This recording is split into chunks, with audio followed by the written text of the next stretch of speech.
Welcome, everybody, to another Rev Talk. And Reverend Kim and myself were just kind of chit-chatting and we got carried away. But the bottom line is, are we free to follow our intuition? Are we free to do what we want? Are we guided? How do we know when to ask for help, or is help already there? Okay, Kim, take it away. That was more than we talked about. I couldn't remember. That's It, okay. but you'll bring it out and then we'll go from there. Uh, So I get their Monday morning messages from your angels from Angel Speak with Trudy Griswold, who has written several books. So the Monday morning message that I got for the 15th says, you are free to choose whether you ask your angels for help or choose to go it alone.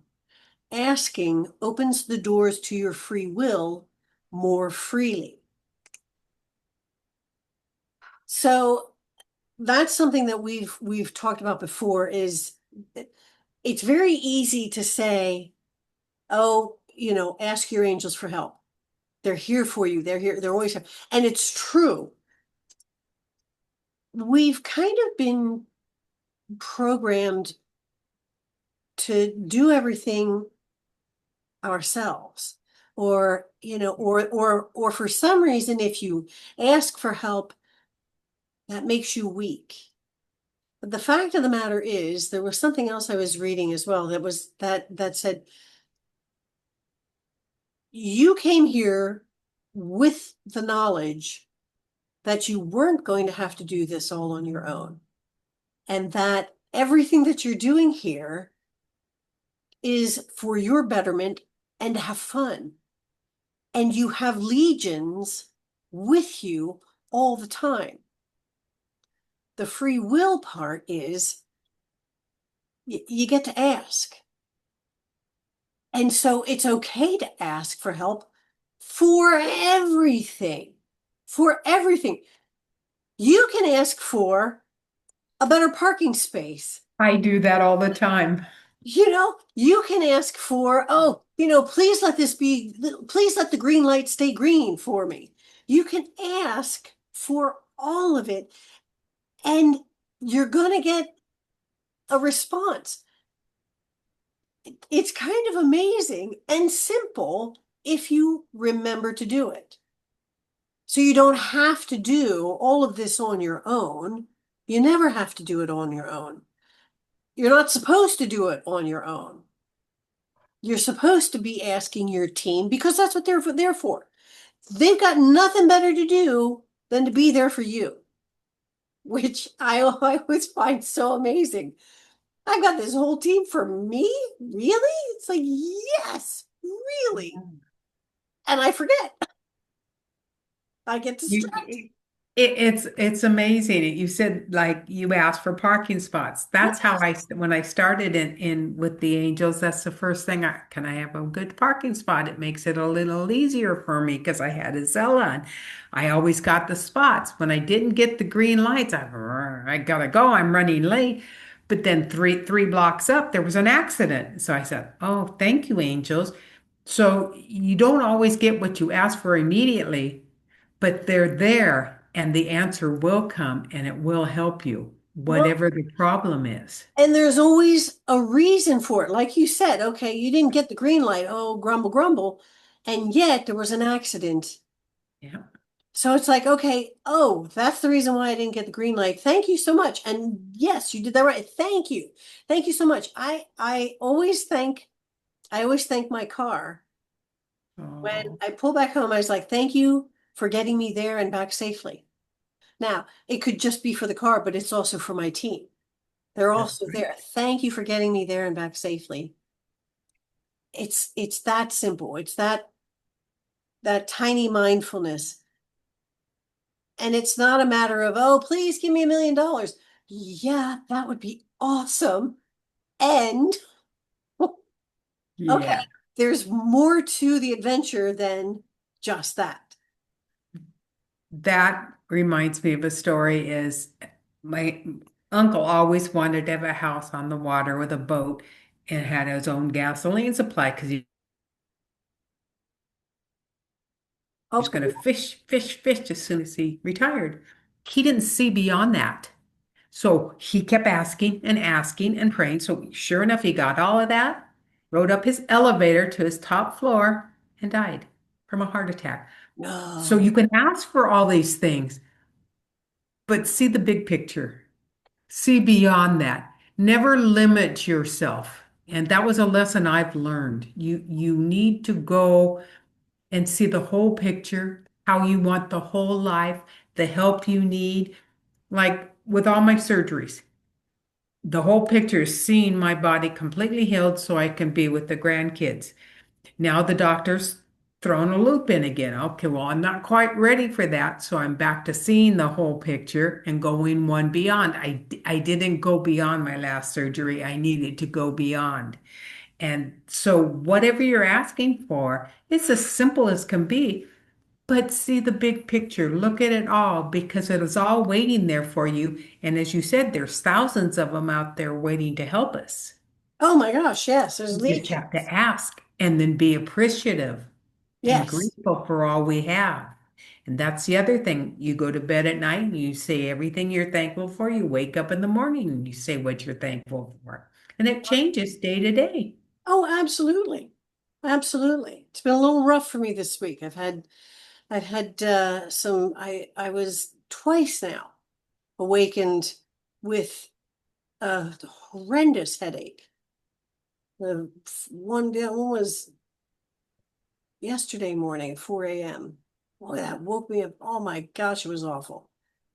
And I kept thinking, okay, so let's breathe into this. Let's do our breathing. Let's breathe, so it's like, okay, and I saw this program on the Gaia channel on it's Limitless. And I it kind of went over my head, so I'm paraphrasing like wicked here about these microbiomes that are in your body. So our microbiomes, what they're saying is there's like 50% of them and 50% of your DNA. So these microbiomes are like all over the place. They come from all over the place, and they live in our bodies, and they're there to help us as well.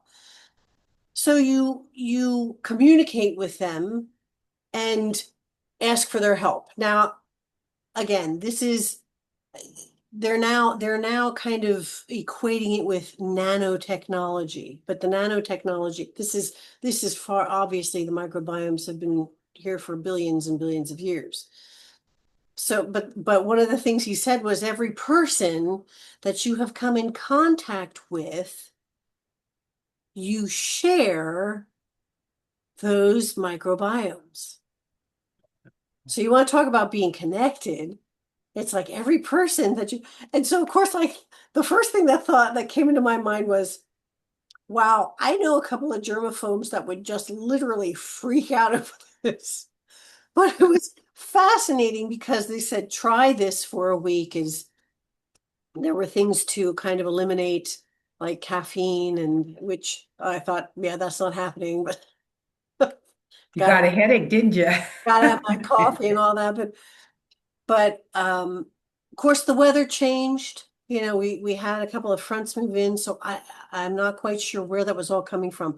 But I did manage to kind of get in touch and just do some breathing and to say, okay, I need your help here because this feels awful. And by the time I got up, I was feeling better. So it took me most of the day. I had to do some hydration and that kind of stuff, but it it actually did help.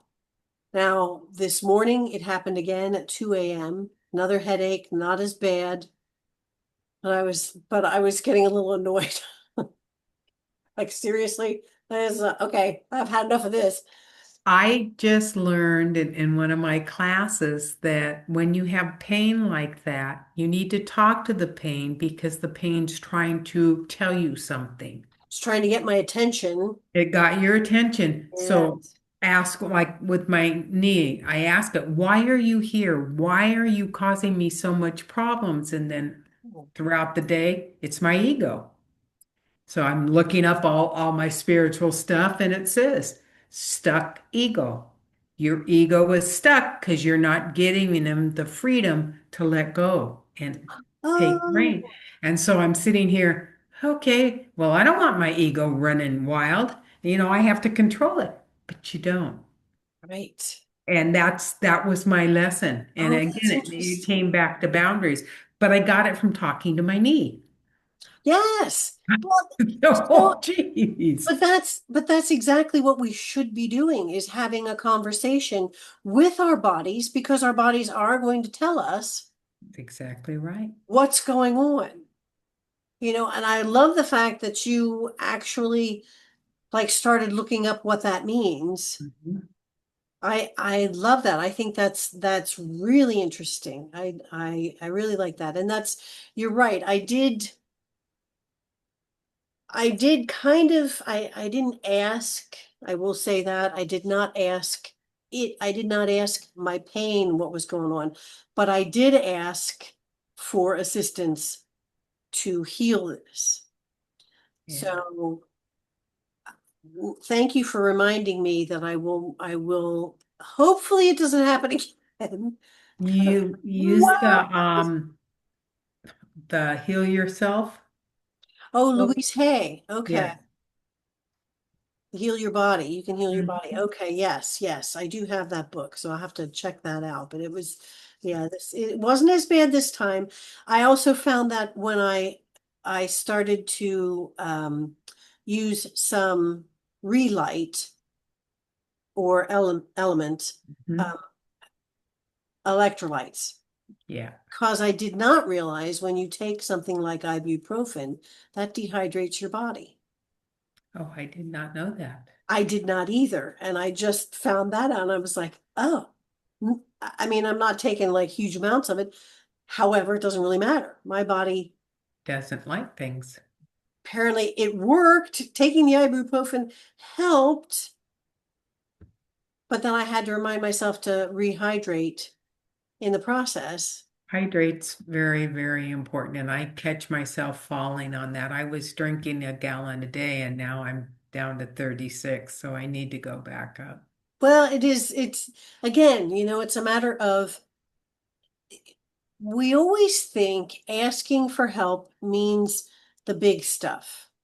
And asking your angels. Well, you've got more than angels helping you. You've got pretty much the Yeah. entire universe at your fingertips to help you. So, however you want to use that, use it. If you don't feel comfortable asking angels, just throw it out there. Just throw it out there. Ask the universe, There you go. help me heal this. And it is amazing when you allow that, because then you have to allow it. You don't just ask for it and then, you know, keep doing what you're doing. You have to actually pay attention to The the answer. answer. Yeah, exactly. The answer. You have to pay attention to the answer because that's that's the way it works. Yeah. You don't just like, oh, I want $1 million, but you don't do anything about it. Mhm. Or, please heal me, but you continue to live Doing your the life the bad. way you've been. Mhm. So yes, there have been things that I have learned and had to adjust, and it's surprisingly or embarrassingly simple to do it. But we've just been so trained for so long to think we have to do this all on our own, and we're all alone in the world. There's nobody else that can help us. We have to tough this out. All you have to do is ask. Mhm. All you have to do is ask. And that's amazing. Amazing. Yeah. Because that's why we're here, is to learn and have fun. And it's fun asking and getting the answer. It I mean, it is. really is. It is. Mhm. It is. It's fun. It's fun. It's one of those like, oh my gosh. I've had to have done that where I've laughed at myself, like, oh my gosh, that was so simple. Yeah, I know. And it That is is. true. That's what's so much fun is yes, we do have we have the choice every single day, every single moment of how our life is going to turn out. We have that choice right at our fingertips. If we take responsibility for everything that happens in our life, we can switch it all around and turn it into something amazing, which is why we're here, to Oh, turn it so into something true. amazing. Excellent. So, what do you think, my dear? I think that says it all. Okay, well, we want to thank you for joining us on another Rev Talk. And we want to remind you to be gentle with yourself and to be kind to yourself. And to remember that you are unique in all the universe. There will never be another just like you in all of space and time. You are powerful, you are cherished, and you are loved. And without you, the song of the universe would be incomplete. Until next time, my friends, be well.